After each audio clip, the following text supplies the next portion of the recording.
Hello, listeners, and welcome to the Unconventional Path, Entrepreneurship and Innovation Stories and Ideas podcast. I'm Bela and Mike. And I'm Mike Wasserman. Today, we are joined by Ryan Green. Ryan is the founder and CEO, or co-founder, I should say, and CEO of Gridwise, which helps rideshare drivers optimize their income and monitor and manage their performance using an app. Ryan is a graduate of the US Naval Academy. Now, there's a big accomplishment right onto itself. And he actually played football for those guys.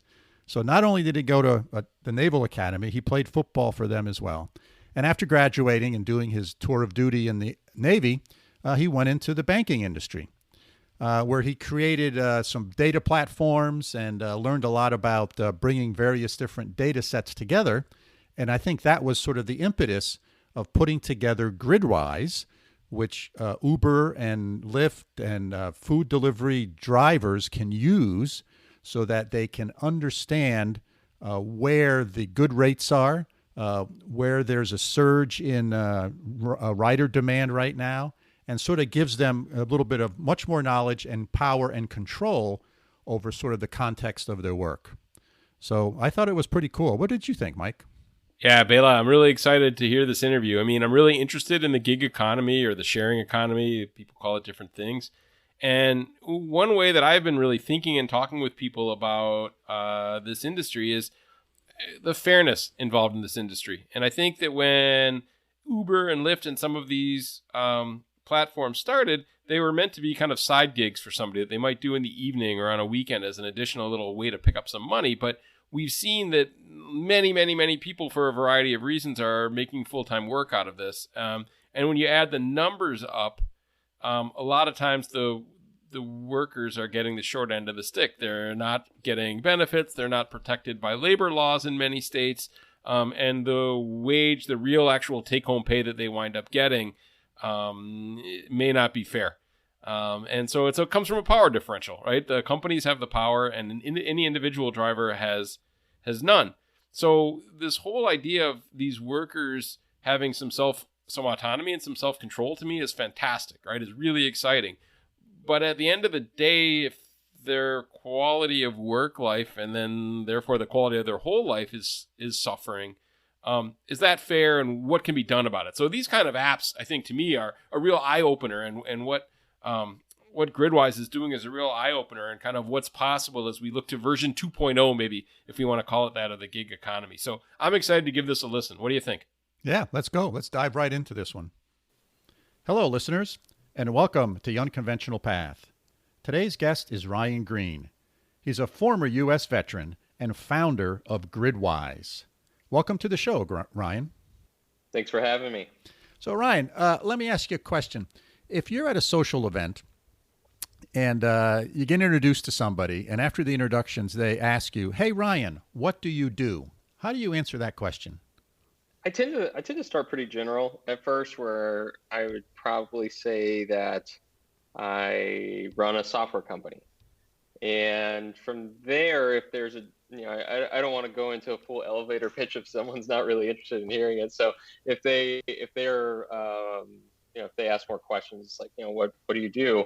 Then I'll say I'm the co-founder of a company called Gridwise, and then I'll delve into talking more about Gridwise and what we do, and that kind of closes the loop and gives them a good overview. Yeah, great. So what is Gridwise and what does it do, Ryan? Yeah, so Gridwise is it's a platform that's operating within the mobility space. What our focus is really around empowering gig mobility workers. So you think of the workers who are driving for the ride hail and delivery services like Uber, Lyft, Postmates, DoorDash, Instacart, so many different services out there. We focus on building solutions that empower the gig workers while also empowering others who are operating within or interface with the mobility ecosystem. So that could be a mobility service provider, that could be a Department of Transportation, the city themselves, as well as a real estate firm. And so essentially what we do is in empowering the drivers, we're essentially providing them a mobile app that helps them be more efficient and profitable on the road. And so what we're doing is providing analytics on what's happening in real time what's expected to happen ahead of time. As over 70% of these drivers are bouncing between multiple services, we're helping them actually track their performance across. We're helping them track their performance across all the services that they drive for, and being able to allow them to see a consolidated picture in one place of how they're performing. And what the in addition to so what the app is helping us do is, again, empower these gig workers, but also enables us to understand, really start to build be to where we've built the most comprehensive data set in this space to understand supply and demand across all those major services. And what we do is we anonymize that data. We care a lot about the privacy elements of that, and we aggregate it and provide analytics to those other stakeholders that I mentioned, whether that's a real estate firm, another mobility service provider like a shuttle, on-demand shuttle, or a Department of Transportation, to help them be more informed on how people and goods are moving across gig mobility services and make operational decisions that help them improve the way people and goods move in cities. Oh, wow. Very nice. Very nice. So if I'm a driver for Uber and Lyft and Instacart, so give me an example of how I would use it and what benefit it gives me. Yeah, so as you come into the app, and you've just downloaded Gridwise, what you're gonna do is you're gonna come in and you're gonna be able to use Gridwise across the entire driving journey. From before you even hit the road, you're using Gridwise to help you plan ahead and answer the question of, should I drive now or should I drive later? What most drivers are driving part-time, so they're trying to figure out when should I be driving. Gridwise helps answer those questions by providing forecasts on what's expected to happen, whether that's related to information such as airport traffic trends or events, or as well as just general trends of how different drivers are performing across different areas of the cities, or how they're performing across different days, across different types of stats we provide. And then as you've decided to go out and to drive, you're driving around the city, you're being taken from point A to point B by a multitude of passengers or by the goods that they've ordered. And so you may let's say you end up in the suburbs. Your next question is going to be like, all right, well, do I stay where I'm at? Do I go back to the city? Do I go to the airport? Like, what's my next move? And so Gridwise is helping you make those real-time decisions on where you should drive next as well. And then what's happening as you're driving out on the road, you're constantly turning those service apps on and off. You get a trip on Uber, you turn off Postmates. You get a trip on Lyft, you turn off DoorDash.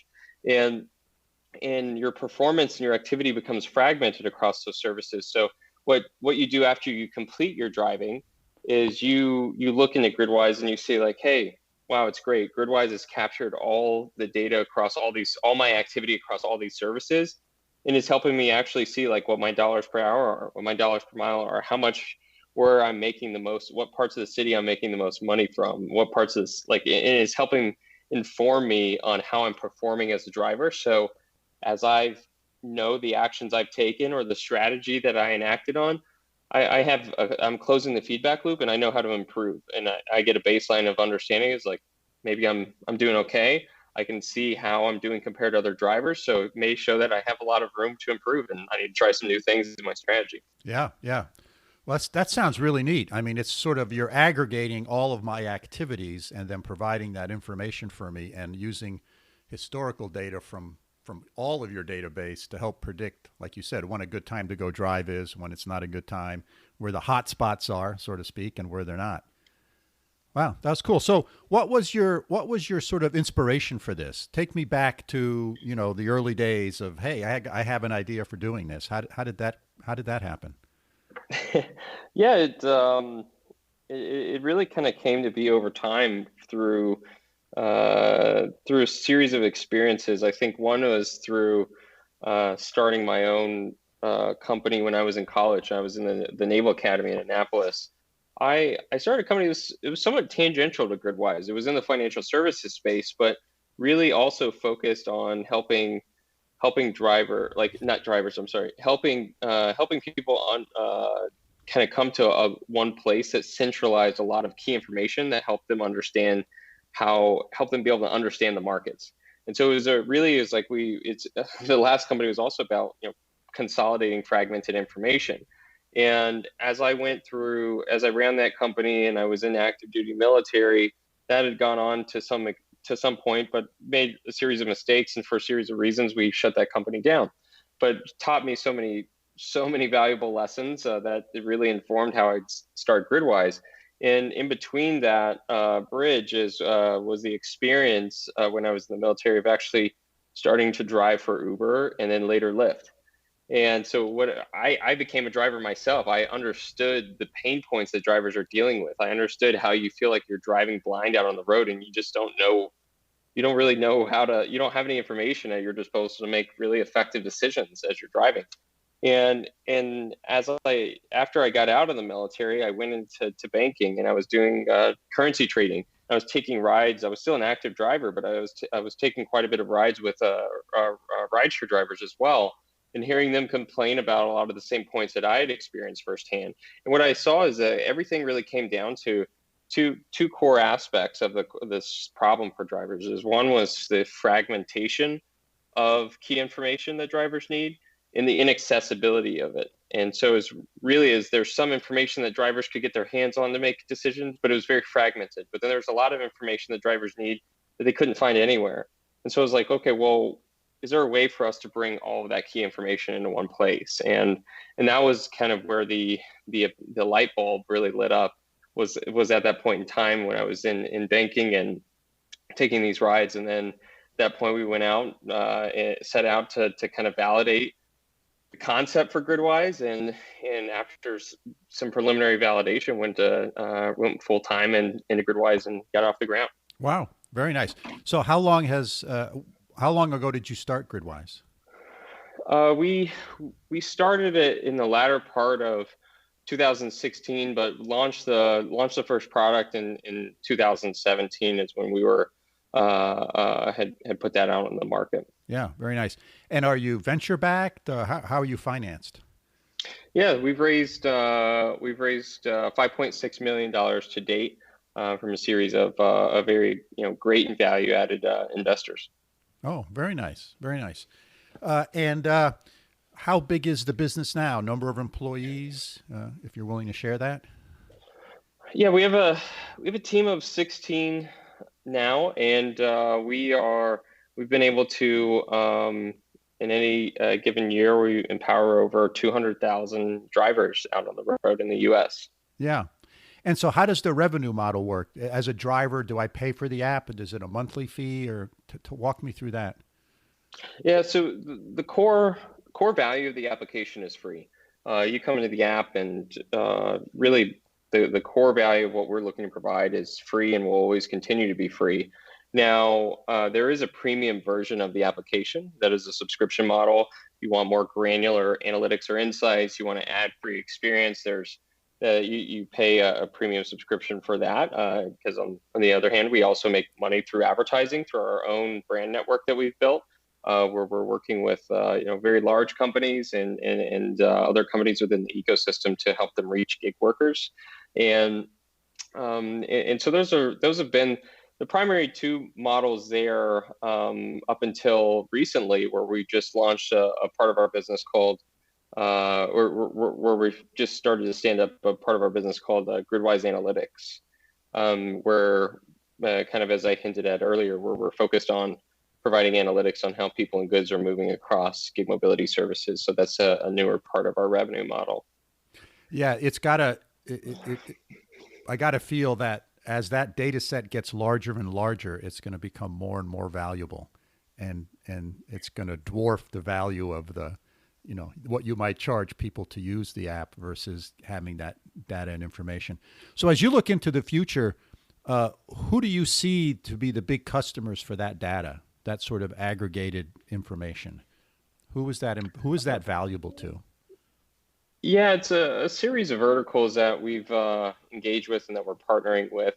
One is those core stakeholders who are operating within the mobility ecosystem. So those are a lot of the different types of service providers themselves. There may be car sharing services, car leasing services. There's micro mobility services, EV charging platforms. There they're trying to leverage this data to help them understand how to. A lot of them who have other assets out on that they deploy, whether that's a scooter or bike share, they're trying to understand the best places of the pockets of demand, how people are moving.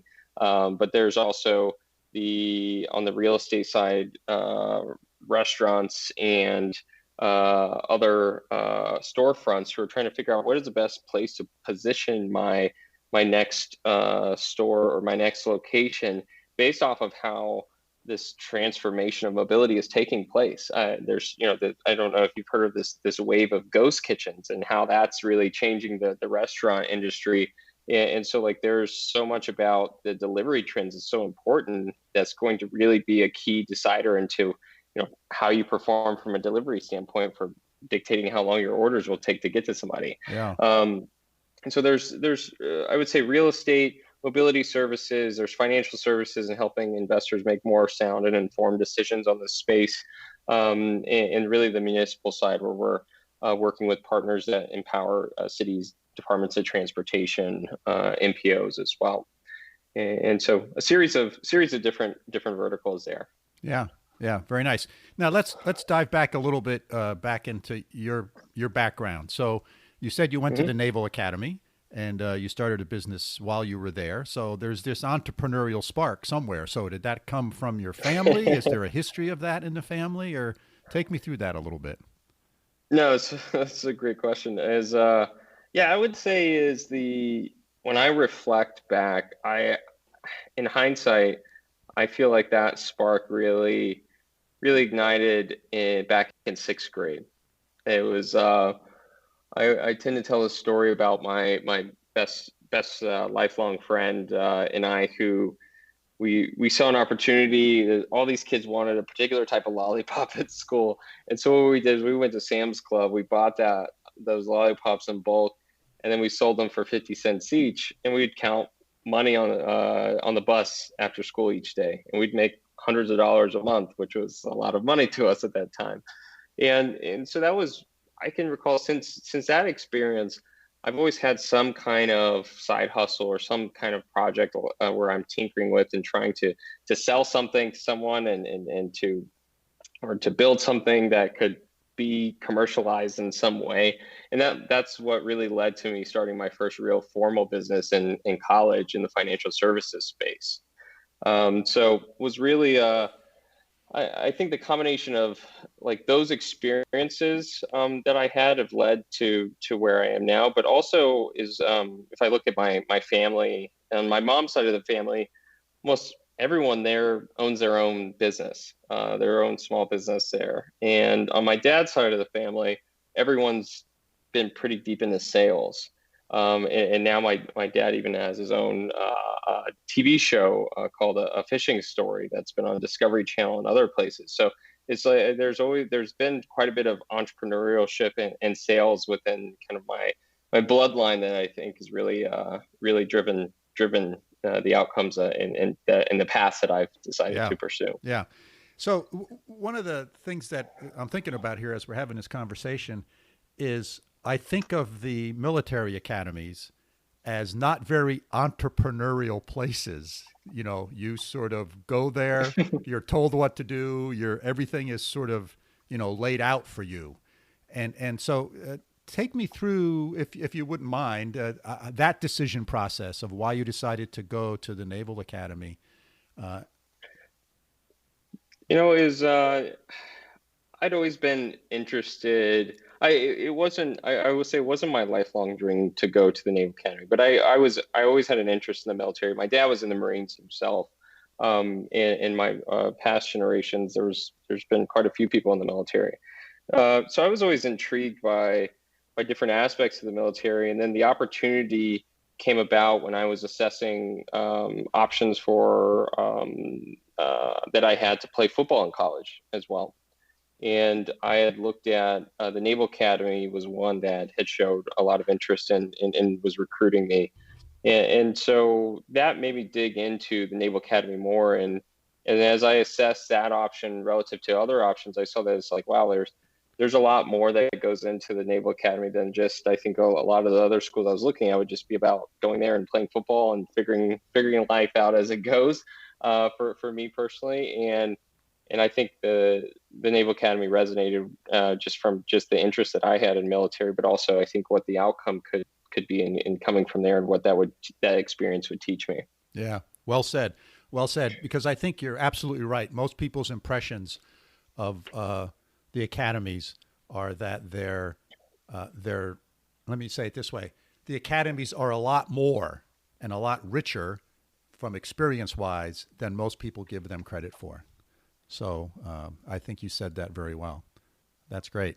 And so as you think about entrepreneurship and sort of your entrepreneurial journey, if someone came up to you and said, "Hey, what advice would you have for me? You know, I'm thinking about starting my business. What advice would you give them?" Yeah, I would say is, I have quite a bit of these conversations with people, fairly often, and I think, one of the biggest pieces of advice that I tend to give people is to avoid what I call the product bubble. I think is, a lot of people they have an idea, and the first thing they think of in today's age is, all right, well, I'm going to turn this idea into an app, or this needs to be an app, or needs to be some web platform.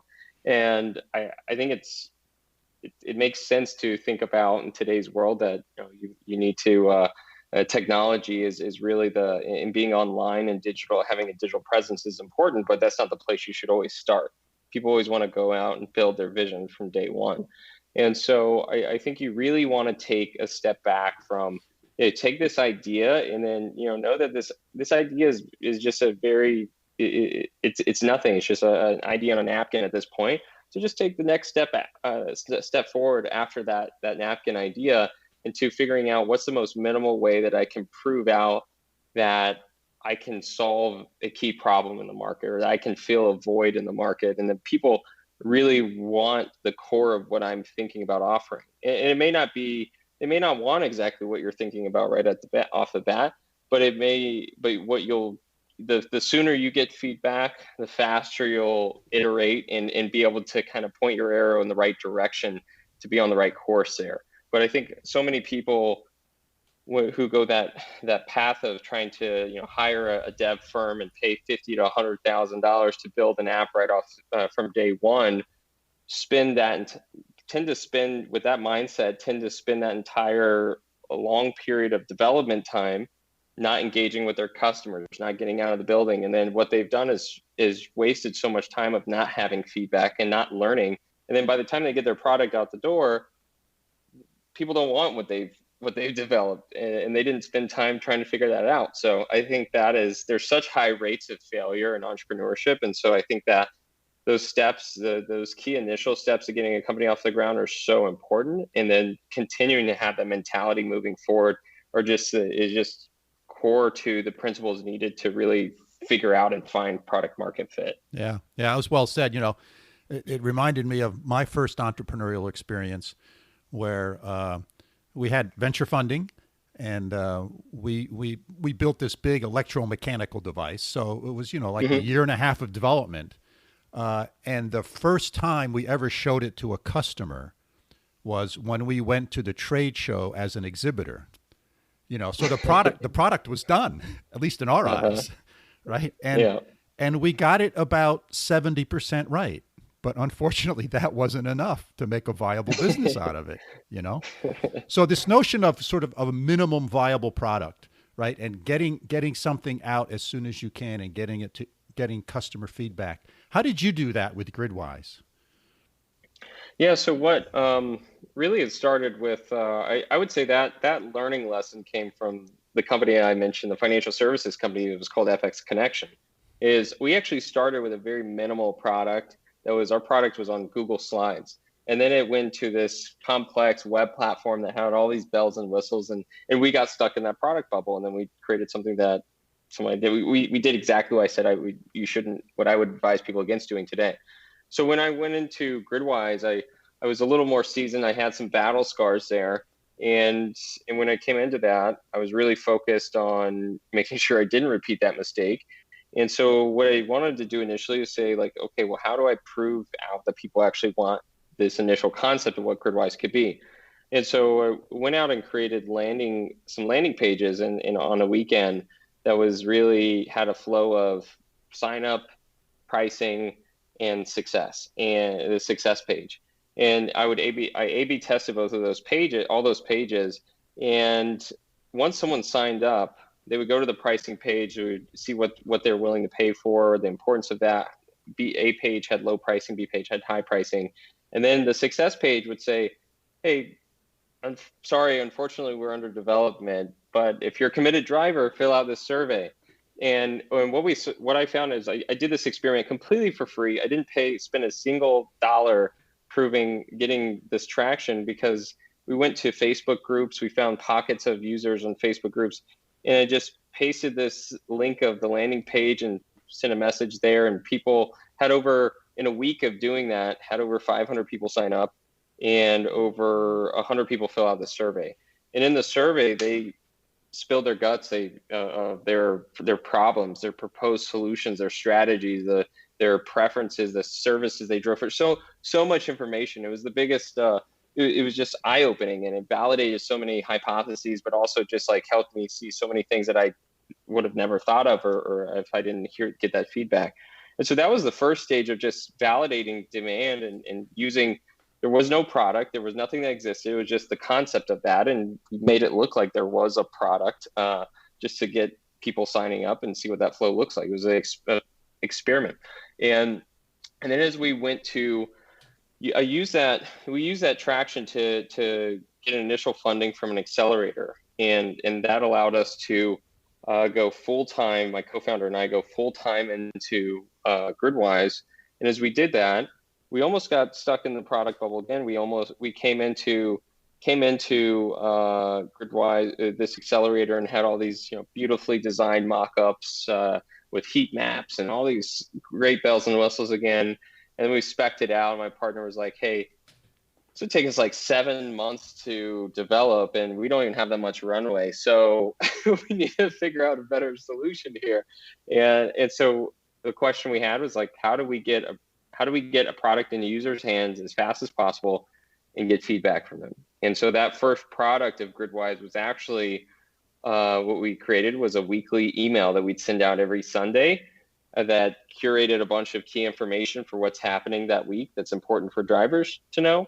And then every day we'd send about 2, 3, up to 4 alerts, text messages to drivers. We built a little text message service, collected phone numbers, and we would type out alerts to them on a service that my partner built, saying, hey, it's going to rain in the next 30 minutes, which is an indication of increased demand. Or, hey, this event's going to let out in 45 minutes. Or this airport traffic is peaking in the next hour.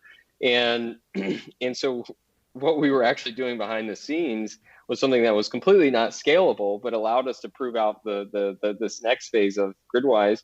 And we were subscribed to about 20 different apps, receiving notifications from them all. We'd receive a notification and we'd retype and repurpose it in the language that resonated and was more relevant for drivers.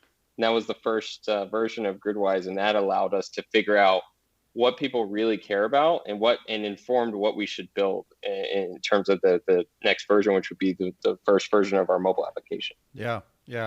Well, that's really some insightful comments there, particularly about the notion of the product bubble. And having been both a venture-backed entrepreneur and a venture capitalist, you get that slug of money, and all of a sudden you start diving into your product and into the bowels and the guts of what you're doing, and you sort of lose sight of your customer. And I think the other interesting thing you said is the sort of the value of all these social media apps and our ability today to reach out to potential customers and to do this sort of testing and marketing, right? Which pre-social media was difficult. You had to go hang out on a street corner and ask people questions, right? And now you can sort of do it because there's Facebook groups for everything, and those are great opportunities to access and get some information and data at a very low cost that helps you then formulate your product. So that's a great point you made there. Super. So what do you see sort of next for Gridwise for you guys? Yeah, I would say what's really next for us as a platform is building out. We're really going to be focused on getting deeper into empowering the stakeholders we're engaged with. So as we think about the gig drivers themselves, is really starting to build out more enhanced analytics into the application, but also outside of that is just a marketplace of services for the drivers. There's so much I think that we can bring in terms of utility to the drivers, but there's so much more out there of outside of the core of what we focus on, of different types of companies that we partner with to bring more benefits to these drivers. As you can see, as anybody can see today's, a lot of the headlines are about the classification, the work status of independent workers and how they lack benefits and their wages are compressed. And so really we're focused on helping them increase their bottom line, but it's like, what more can we do to really just help create a more equitable experience for these workers out on the road? And so I think there's going to be a big focus for us in providing more key benefits and services to those drivers in addition to the analytics we provide them.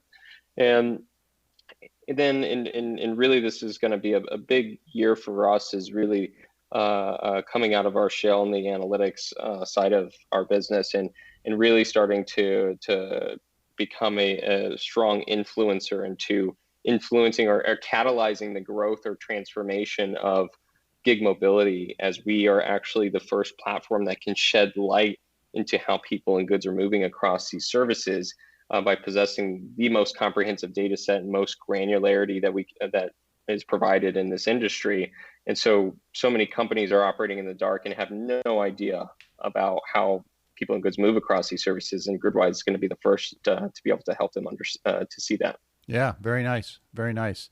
So I'd like to wrap this up. We've been at it 30 minutes almost here, and you've been a great guest, Ryan. Is there something that I should have asked you that I haven't? Is there something else you'd like to share? I think we've covered everything that I think was relevant. I think it was really got a lot out of me there and getting into the story and really what Gridwise is now and where we're going. So, well, great, thanks. So, how do I find Gridwise if I'm interested? Yeah, so you can go to gridwise.io. That's our website, and if you are a driver listening to the podcast, a gig worker, you can go to the App Store. You can go to the website, but you can also go straight to the App Store, Google Play Store or Apple App Store, and search Gridwise and download it from there. Super. Well, great. I will make sure that information is in the show notes. Thank you very much, Ryan, for being on the show. You've been a wonderful guest, and I really appreciate the time that you've given our listeners and the insights. Thank you very much. Thank you, Bela. I really appreciate your time and for having me on the show. Certainly. Take care. Bye-bye. Well, Bela, yes, this was a great interview. Really interesting conversation. I feel like Ryan really did find an important and underserved niche in terms of creating a service for these gig workers. What do you think? Yeah, I think he did. And I thought it was interesting in his approach.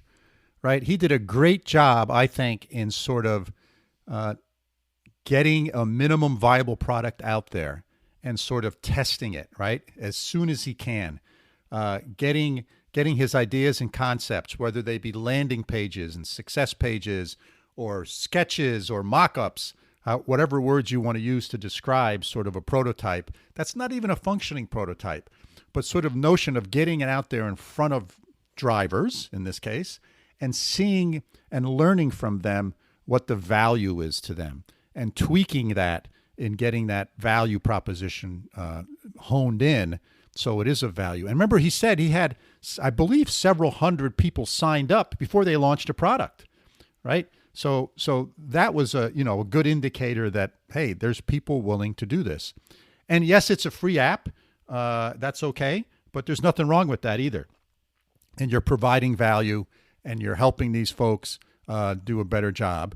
And if you provide value to your customers, they will remain customers and they'll be loyal customers and they'll talk to others about the great app that you've given them.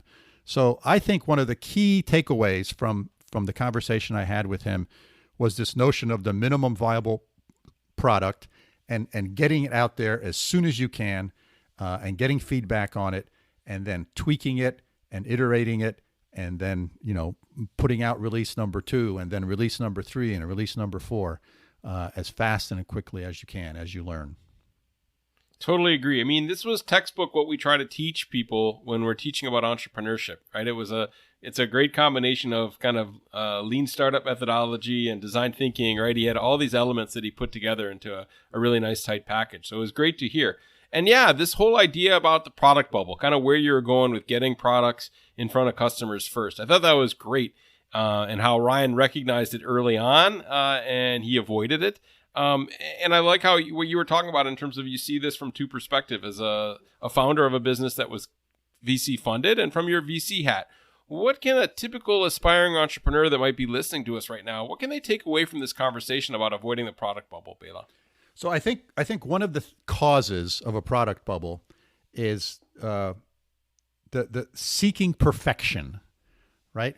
As developers, as passionate individuals, you're out trying to make a product. You want to make it perfect, and the challenge is you're oftentimes making it perfect in your eyes, or how you view the product, and that's important.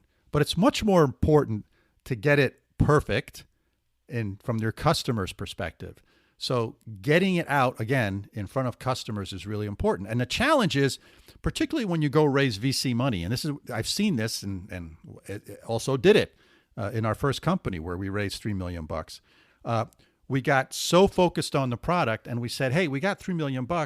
That gives us enough runway for 2 years. So we don't have to sell a product for 2 years. And so what we didn't sell a product for 2 years, and we didn't start selling the product until we saw, hey, the runway, we're going to be out of money in a few months. We better start selling. And lo and behold, we spent all that time, quote unquote, perfecting the product in our own eyes. And we missed the mark because we didn't talk to customers. We didn't engage with customers during that process. So I think this is really important. And it's a trap that's easy to fall into, particularly when you as an entrepreneur raise money. Number one, that's one thing that'll get you into this trap because you say, okay, well, we don't have to sell product for a while. We got a nice bank account. Or number two, you're driven by perfection, and don't be driven by perfection. Get it 80% right. Get it out there. Get it tested. Get feedback on it, because you will learn so much more from your customers than you will ever learn by sitting at your desk and staring at your navel and thinking about how to make this thing better, right? Your customers are the ones who will tell you how to make it better. Yeah, so that's I think was really important lesson or value from my conversation with Ryan. Yeah, great, Bela. Couldn't agree more. My last question kind of for you is, how sustainable do you think this is? I mean, do you think this industry is going to be around for a while? You know, they've been collectively losing a lot of money, okay, but the adoption has been really huge and universal. Do you think this idea of helping drivers is going to be a need for a while, or is this something that a Uber or a Lyft could just either buy or imitate and kind of shove them out? Is Ryan at risk of kind of being elbowed out by the people who run the platforms? What's your sense? Sustainable or not? So I think what makes this sustainable is that it's cross-platform, right? It doesn't really matter whether you're driving for Lyft or Uber or Grubhub or any of these other sort of services. And that's what makes it valuable. Uber in itself wants to do this for their drivers to some extent, because if their drivers make more money, Uber makes more money, right? If their drivers pick up more customers and more riders, they take them more places, that's all good for Uber. So they're motivated. But the beauty here is the cross-platform piece, because, the times that I've been in a Lyft or an Uber, oftentimes the person on the windshield has the Lyft sticker and the Uber sticker, and they're driving for both simultaneously, right? So I think so that number one, I think what gives this sustainability is this notion of that he did it cross-platform, because if he just did it for one, then he'll either get bought by that one or he'll get put out of business by that one. But this cross-platform, I think, is valuable, number one. Number two, the data he's collecting has value unto itself to the industry, because he can sort of take this data, which if you think about it, has all sorts of information in it if you can figure out how to mine it properly, probably in applications that no one has even thought about yet. And I think thirdly, as I was having this conversation with Ryan, what struck me was this. I think what's clearly not going away is this notion of independent contractors. I think a larger and larger percentage of the workforce is going to not be working for a company directly. They're going to be working for themselves, and they're fundamentally independent contractors. And when you're an independent contractor, you often find yourself in a case where you're working for multiple clients or multiple customers, right? And sometimes they're called independent contractors, sometimes they're called consultants, but it's all the same stuff. And trying to, as an independent contractor, trying to manage that, if you're working for 3 or 4 different companies and trying to evaluate, should I bid on this project? Should I not bid on it? How should I price it? Is this a good company to work for as an independent contractor? Is it not? How cyclical are they? All that kind of information and data would be important, not only to help me decide which ones I should go after, but also to help me sort of manage my business and thinking about where surges are and those types of things. So I think it has application way beyond sort of the driver economy, if you will. All sorts of independent contractors where there's surges in demand, and the surge in demand is like the tide, it kind of comes and goes. Depends. Sometimes it's seasonal, sometimes it's other things. Look at the ski industry, right? The ski area I ski at hires like 800 people for 3 months. And then the rest of the year, there's 50 people that work there, right? So there's a lot of businesses like that have these huge things. And so as an individual seeking employment in various different places, how do I find those opportunities? How do I evaluate them? I think this type of tool, again, in a broader way, maybe in ways we haven't thought about yet, has significant value to part of the economy that I think is going to continue to grow, and that's the independent contractor piece. Yeah, and it's always been there, Bela. We kind of forget that, but like farm workers, right, who are picking fruit and kind of, in a short periods of time, or people at UPS, right, who are working the holiday rush, right? I mean, we've always had in our economy these people who are surge workers, right? And, sometimes you do it only because that's all you can do for whatever reason. And those people are vulnerable. And an app like this gives those people some power and some information that they have. Right. I think that can make their lives better. That I don't think make the lives of the providers, the Ubers or the farmers or whoever we're talking about, or UPS, any worse. Yeah. Right. So I really think that there's a lot of space here for win-win solutions in this area, and can really do this. Because, I mean, even in these new kind of, we call them the new gig workers, right? Or the Uber drivers or the Lyft drivers or the Postmates workers or whatever, they trade off in some ways flexibility. Yeah. They're trading flexibility in their work hours and what work they do, but they're trading it for some of the protections that we normally see when you have a full-time contract, which is, right, the right to collectively bargain for your wages, or the right to have workplace safety laws that are protecting you, right? The access to health insurance or whatever it is, right? And a lot of times these trade-offs have been made. So I love the fact that this tool can maybe make some of those trade-offs less painful for workers, the workers who are doing the work, but at the same time really have no cost and maybe even improve the bottom line of the companies that are hiring those people. Because you know what? If they can get a stable workforce that's healthy and happy and working at their best, like you said, right? Everybody's interested in having an optimal workforce. So maybe this is a place where there can be some win-wins, where workers can win and companies can win. And I think that that's probably well needed in today's economy right now, all over the world. Yeah, yeah. And you know, independent workers like this are often the most vulnerable and the highest risk. And help figuring out ways of making them smarter, more in control of what they're doing, I think is a good thing. Yeah, couldn't agree more. All right, that's great, Bela. Let's wrap this up. So listeners, thanks for joining us today. We hope you found this episode as interesting and thought-provoking as we did. If you have questions about what we've discussed, as always, please absolutely feel free to get in touch with us. Our email is bela.and.mike@gmail.com. And please do subscribe to the podcast if you haven't already. It's pretty easy. Just hit subscribe in your favorite podcasting application. When you do that, it helps other people find us. So until next time, signing off from upstate New York. See you soon, Mike. Thanks, Bela, from over here in Münster, Germany. Auf Wiedersehen.